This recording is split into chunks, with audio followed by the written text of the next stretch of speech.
Era pakailah beg mesti lawa. Era tak suka pakai beg perempuan sayang. I pakailah. Untuk pergi event show je. Tak, yang you tengok Era pakai beg woman tu hanya untuk event. Macam you pergi tengok dia pergi anugerah lagu, anugerah tak apa tu, pakai juga. Tapi kalau hari-hari, tak, dia kata daily bag. Dia kata apa daily bag dah dari perempuan. Okey, daily bag saya memang bag lelaki ni ataupun sling bag. Mungkin ada yang tak pasal, kita tunjukkanlah. Dia nak perasan yang kita tunjuk ni live.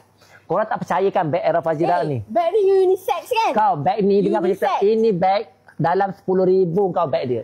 10,000. Beg ni beg unisex. Okey, lasak, padat semua cukup. Ya. Itu je. Dia 10,000 tapi kalau yang ini bawah daripada RM40. Ni memang lawa. Ini beg perempuan.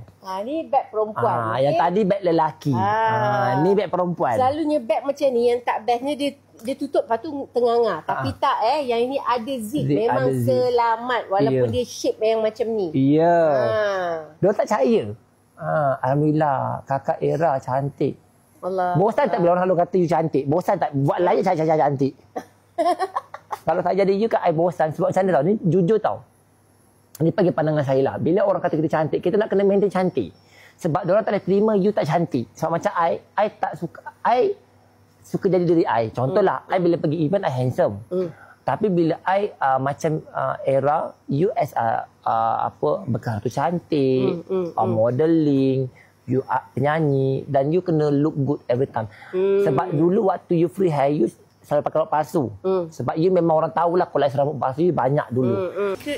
Couldn't be bothered. That's why saya kata jangan nak cantik 4 jam. Tak perlu. Cantik tu kita kena simpan untuk special occasion. Time tu kita melaram atau tengah bekerja, baru kita mencantikkan diri. Tetapi hari biasa, jangan sampai kita lupa jati diri kita, identiti diri kita. Kita nak jadi orang lain semata-mata kita nak cantik. Saya tak ada terbeban dengan rasa nak cantik sentiasa. Kalau saya di luar waktu kerja, make up ni semua kadang-kadang orang sendiri kecewa tengok saya. Kecewa tau. Nampak gitu? Ya betul. Sebab sikit bersiap lah sikit. Sebab orang nak tengok Era Fazira. Sedangkan kita dah penat dah bersiap waktu kerja. Jadi kat luar tu kita nak sempoi habis. Itu sebab pakai beg lelaki lah. Okey, adakah you kalau keluar, you pakai mask macam mana ataupun you just keluar je macam tu? Okey, saya memang sejenis yang pakai mask sebelum MCO lagi. Maksudnya bila you keluar, you akan pakai mask dah. Sebab dia punca saya pakai mask bukan takut orang kenal. Tak, saya ni sensitif pada orang yang batuk dan bersin. Jadi saya rasa lebih selamat saya tutup. Betul, saya setuju. Tapi sama-sama tu kat Era. Saya tanya dengan saya punya staff. My favourite. My favourite. Ya, banyak-banyak beg walaupun kat Era ni ala macam tomboy sikit. Tapi dia suka beg comel-comel. Kita taklah tomboy all the way. Ya, ada kat cute-nya. Itu bukan KN. Ya Allah, sumpah comel ni, beg ni sangat comel dan kalau kita nak sling, tengok itu sebab saya kata yang ini taste saya juga sebab kalau saya malas, saya slingkan je lah. Macam tu. Ni.